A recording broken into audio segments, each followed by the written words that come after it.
Les attaques et la façon dont elles ont eu lieu contre Greta Thunberg sont le symptôme d'une société qui, y compris parmi ces élites, a une pensée relativement étriquée dans un cadre très restreint qui ne supporte pas d'en être bousculé.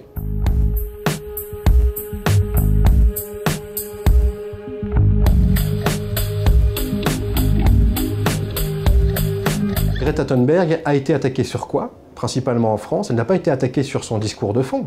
Parce que son discours de fond, elle ne fait que transmettre la parole des scientifiques. Elle la vulgarise. Greta Thunberg ne fait aucune exagération. Elle ne fait que transmettre une parole donnée. Donc en face, nous avons notamment des élites qui vont être dans le déni et qui vont l'attaquer sur ce qu'elle est intrinsèquement. Et donc, ça montre bien encore une fois à quel point la différence est pathologisée dans notre société.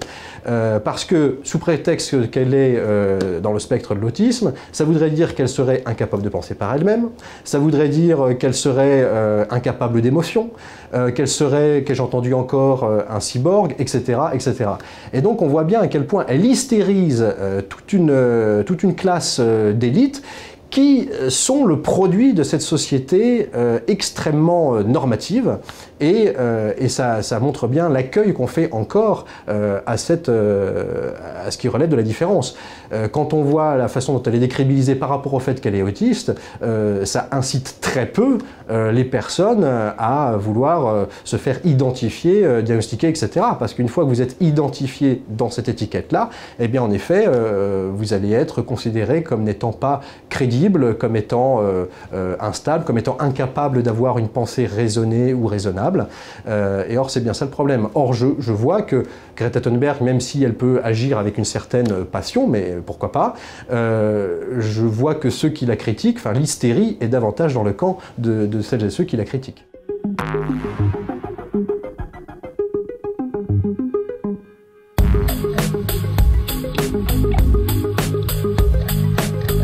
Ça bouge doucement. Aujourd'hui, le politique a enfin compris que c'était plus possible, en tout cas, de ne pas en parler. Donc on parle beaucoup de société inclusive, mais maintenant il y a des schémas culturels qui sont très très lents à bouger, que ce soit au sein de l'éducation nationale ou de l'emploi, mais ça bouge doucement. Bon, le problème principal, c'est que dans les dispositifs pour la société inclusive qui sont en train d'être mis en œuvre, il y a encore ce logiciel culturel de pathologisation de la différence. On est dans l'état d'esprit où on pense que c'est à l'autiste de changer. Si l'autiste ou le dyslexique ou que sais-je n'est pas apte à correspondre à l'idée arbitraire qu'on a de la norme, on va lui refuser l'accès. Et donc ce qu'on demande à ces personnes aujourd'hui, c'est une énergie phénoménale pour pouvoir rentrer dans un moule et ne surtout pas ressembler à ce qu'ils sont. Et à ne pas se trahir, que ce soit même dans des gestuels ou des façons d'être, mais sauf qu'on ne peut pas tenir un rôle indéfiniment, et même sur des manières, même sur le court terme, un rôle qui ne nous correspond pas. J'espère qu'un jour, une personne pourra s'exprimer de façon médiatique, même si elle est ouvertement autiste ou dyslexique, et qu'elle ne sera plus attaquée sur ce qu'elle est. J'espère qu'un jour ça pourra arriver.